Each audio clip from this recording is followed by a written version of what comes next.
7:33, and I show all board members present. And with that, we will turn it over to Miss Caroline. Okay, good afternoon. We're at F on your agenda for the enforcement reports. So F.1, this is the closed cases.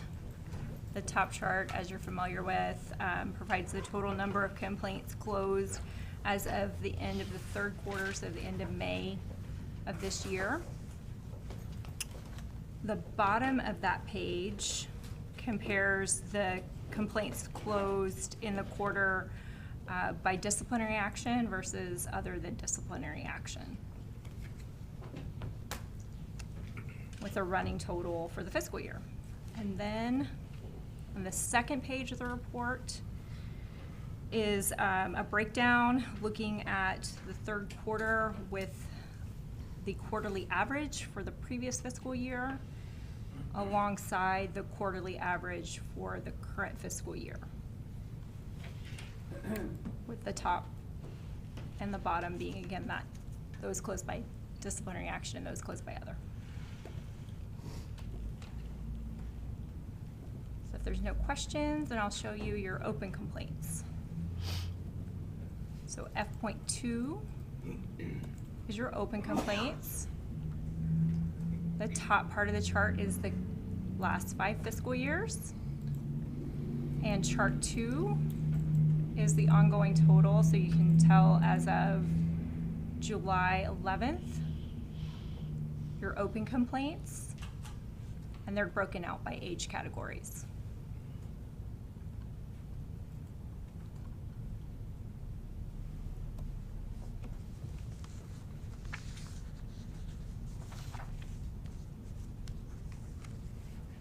Pretty interesting that from 2017 to 2021, we're 25 days, over 25 days faster in resolution time. So credit to you and your team. Hey, Caroline, tell me, on your report, you know, all those SOA hearings that we've got going on, those are not anywhere on this, are they? If they're open, they're going to be included in your open complaint report. Oh, okay. So that's F.2. Okay. And Is that down here on detail? Is that? correct. So when they're over 2 years old, we break that out so you can see where they're at. And so that, more than likely, those 3 are going to be your active SOA cases. It could be others. Don't quite know, but they're somewhere. Okay. They're somewhere in here until they're closed. Okay. The closed Well, they're complaint contained numbers, somewhere. then they'd be counted on the Okay. other side with I got their you. Okay. disciplinary action and the disciplinary action numbers. Yes, sir. This is probably out of order, but we have 3 openings in Caroline's shop, and if any of you have technicians that are looking for something, we would love to have them apply. Right, Caroline? Absolutely, yeah. All right, any questions for Caroline? All right, Ms. Caroline, we thank you for all of your efforts and the great job that you do. With that, we will go to G and turn it over to Ms. Megan. Thank you. So we're going to be looking at our disciplinary orders now, and Amy sent you the information associated with these items in a link. The information has also been put on your laptops. These are all of the agreed board orders, default orders, and remedial plans that have either been entered by the executive director or are being proposed to you. And so G.1 is a report of all of the orders that have been entered by the executive director. These are ones that you have authorized the executive director to enter. This item does not need a vote. It's just there for your information. So if you do not have any questions on these, we'll move on to the next ones. Any questions? All right. Okay. Next up, we have G.2 and G.3. G.2 are the proposed agreed board orders and default orders, and G.3 are the proposed remedial plans. These include both orders and remedial plans resulting from informal conferences, and those proposed by mail per your previous instructions. You'll notice for the orders resulting from an informal conference, the chart indicates the board members that were present at that informal conference. If you participated in that IC, we would automatically recuse you from that vote. So unless you have any questions on these, we would need a motion to approve the proposed agreed board orders and default orders and the proposed remedial plan. So that would be items both G.2 and G.3. Motion to approve item G.1 and G.2. No, G.2 G.2 and and G.3. All right, so we have a motion by Daniel and a second by Rick Tisch. All those in favor? Aye. Any opposed? All right, those are approved.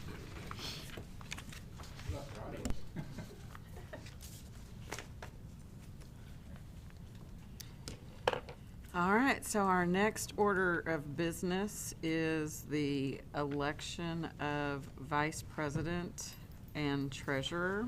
We will start with treasurer, and at this time, I will take nominations from the board. I would like to nominate Donna. All right. Second? If you need a second. Well, do we have any other nominations? I'm just, yeah.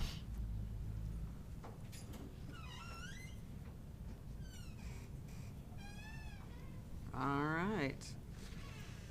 Then we will go ahead and take, we have a second from Donnie on that nomination. All those in favor of Donna Monroe being our treasurer, please signify by saying aye. Aye.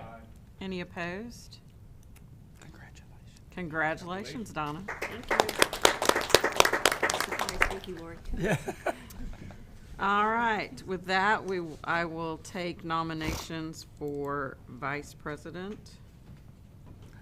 I make a motion that I nominate Suzette Tiarina for vice president. All right, we have a nomination of Suzette. Do we have any other nominations for vice president? I'll nominate Donna. Well, I'm already the treasurer. I just got to be the treasurer. You can do both. A dual role. That's how much confidence we have. We know you can do them both. Thank you, Bradley. Do you have another nomination, Brad? Is there another nomination for vice president? All right, so we have a nomination for Suzette Tiarino for vice president. All those in favor? Aye. Any opposed? Congratulations, Suzette. Congratulations. I do want to thank both Rick Fernandez and Lori Henke for serving as last year's or this current year's treasurer and vice president, and thanks for all that you've done. You know, you both served very well, and I appreciate it. I do find it hard to believe a year's up, though. I know. All right, so seeing that complete, are there any items that we would like to be placed on the agenda for our November 1st board meeting? Julie, I know I've been in discussion, as has Tim, with Randy Ball from Texas Health Resources about drone delivery and some kind of innovative pharmacy practices that he's seeing in his health system. And it is my understanding, I think, that he is going to request to present at that meeting. Going to be asking for a pilot project probably, so stay tuned, but they'd like to present at the November meeting. Okay. Did you have something as well?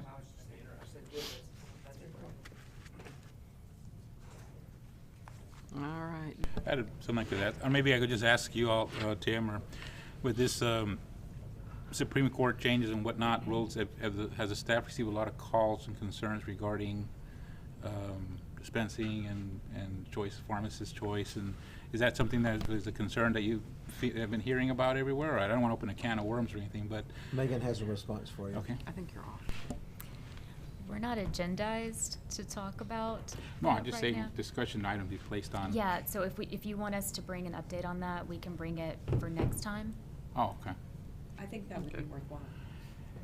Yeah, but I would see if we put it on the agenda, just because I think there's a lot of questions and concerns and direction that maybe some pharmacists might want, and clarifications, and so if we could do that, that might be something. Are you specifically wanting updates following the Dobbs decision? Correct. Okay.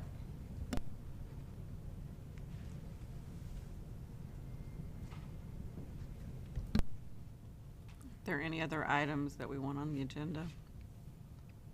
Besides how the staff's doing in the new building? All right.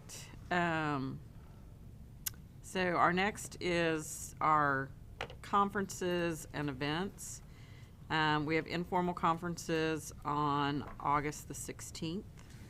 And I know that the dates are circulating for the next calendar or next year for us. So I encourage everybody, it's everybody's responsibility, so make sure you sign up and are able to serve in that capacity. On August, this is not on the agenda, but I'll put this in, add this in on a calendar item. August 28th, 29th, and 30th, that's our district NABP meeting in Oklahoma City. I believe currently Rick, myself, Lori, and Donnie are going. I encourage others. It's not too late to sign up. It's a good time that we meet, interact with other boards. There's a lot of information that can be gathered in those meetings. So if you're able to do that. The next informal conference is September the 7th. And then we've got informal conferences October 4th, 5th, and 6th. And I will kind of slip back in there in between the September and October informal conferences. Multigon is September 18th through the 21st, and that's in New Orleans. So that it's a really good event. You have to be a current board member to attend. There's a lot of discussion as far as, you know, what are the big concerns, what are the big topics that are coming up. So, you know, that's another event to look at. And then, of course, our next board meeting is November the 1st. So, are there any other points of business? Actually, the informal conference on August 16th was moved to the 9th. You are correct. Yes, it was, because I'm out of town on the 16th. You are correct. Everybody's- So August the 9th. So that is a week from today. Yep.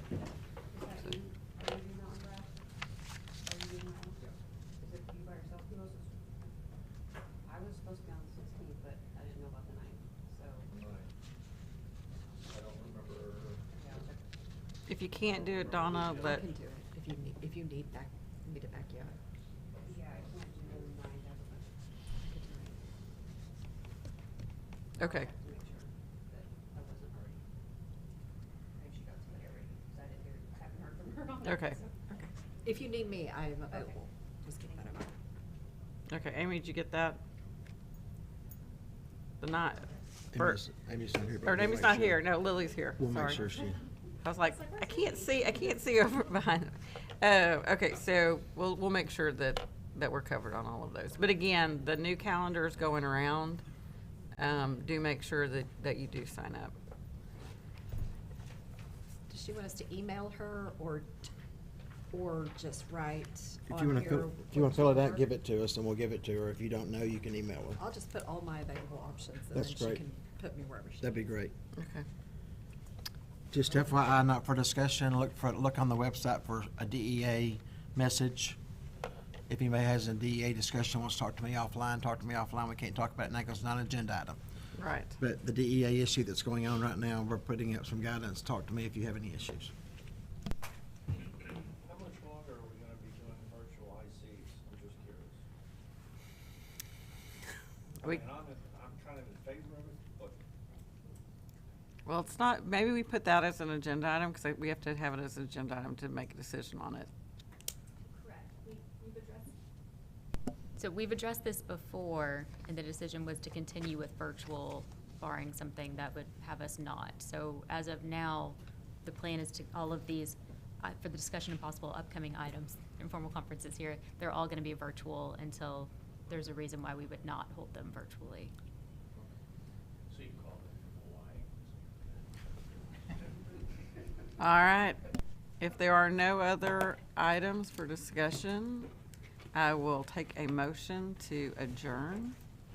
I have a motion to adjourn from Donnie, a second from Daniel. All those in favor? All right, this meeting is now adjourned.